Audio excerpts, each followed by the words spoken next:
بسم الله الرحمن الرحيم. الصلاة والسلام على أشرف المرسلين سيدنا ونبينا محمد. أما بعد، السلام عليكم ورحمة الله وبركاته. أنا أواس عبد الرشيد، أواس روبلة، أواس دودي، أواس روبلة، أواس نور، أواس كي سقالية طبناد بيلها قد بورسي. وحن هل كان كشيء عددي maalintii 17 bishan August maalintii khamiistii qabsatay.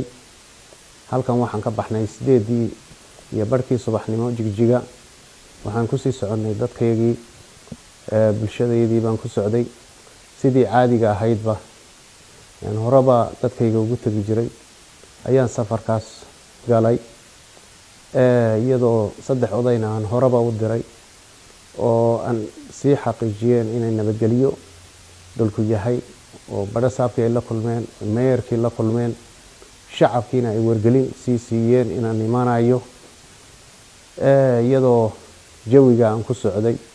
warbixintii markay ii keeneen aan halka ka baxay kadib markaan qoryo cawl gaadhnay ay arrintii isbedeshay. xabaar waxaan gaadhnay 12 iyo barkii baan qoryo cawl gaadhay. halkaas waxaan ugu tagay waxaan caqliga geli karin oo dhibaato ciidan jidgooye ah ayaa meesha kula kulmay oo inayna dilaan aniga iyo shacabkii la socday ay laayaan ugu tala galeen ayaan meeshaasi kula kulmay. kadib markii aan halkii xarigii soo istaagnay ayaa rasaastiina lagu bilaabay nooc walba cadow dad يعني بالآدمي humanitarianka iyo cid walba waxaan u sheegayaa iyo dawladaha jaarka dhacdada meesha ka dhacday dilka ahayd in la dilo oo shacabkaygii la laayo oo marxaati ah inay dadkii dhaawacyadoodii dhakhtarka Boorama ay joogaan ayaaliin. ilaahay waxaan uga baryaa inuu caafimaad siiyo. ujeedada ugu weyn aan halka u tageynina ahayd in dadkeedii aan la fadhiisto aan sidii horeba aan la tashan jiray oo la wada fadhiisano haday khilaaf jiro kii xalin lahaa marjici u dambeeyay waa aniga. wax kale oo dhibaato aan anagu soconay ma jirin. aan nabadgeliyada jawiga nabadgeliyada ku socono bay hayd laakiin xaaladii wax isbedel weyn baan yaa meeshii ka dhacay. waxa weeye markaa waxaan dad maanta waxa bilaabantay waji cusub oo xaalad cusub baa bilaabantay. waxaan arkayaa in ay jabhadi meesha nagu sugaysay iyo RRU iyo ciidamo fara badan ay meesha nagu sugayeen. taas baa meesha taala. shacabkii iyo dhaqankii wixii meesha joogay haba yaraatee wax loo aaba yeelay ma jirto. waxaan aad iyo aad ugu mahadcelinayaa ciidamada gaarka ah ee dawlad deegaankeena Soomaalida oo halka iyagu xabadii iska kaya dhigay oo uga soo hortaabaan dhimanayna lahaa.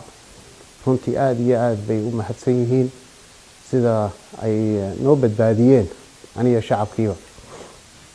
waxa markaa halka aan leeyahay shacabkayga wax loo ogol yahay ma jirto. cabashooyinkaasi way soo socdeen muddo badan.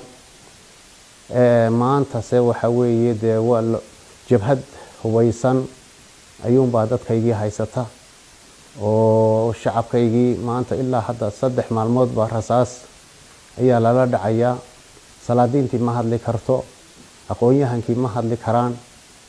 waa jabhadaasaan haysata taariikhdii hore aan jabhaduun reero la yaalun balaha.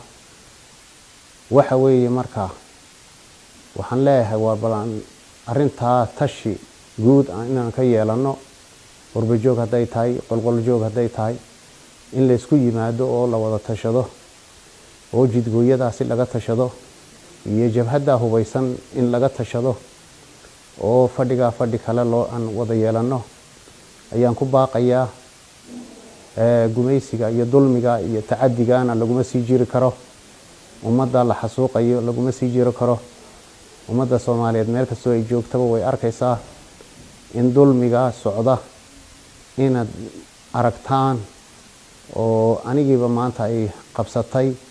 waxaan leeyahay dawladaha jaarka iyo human right-ka inay soo arrintaasi degdega loo howlgalo oo jabhadda hubaysanna laga qabto.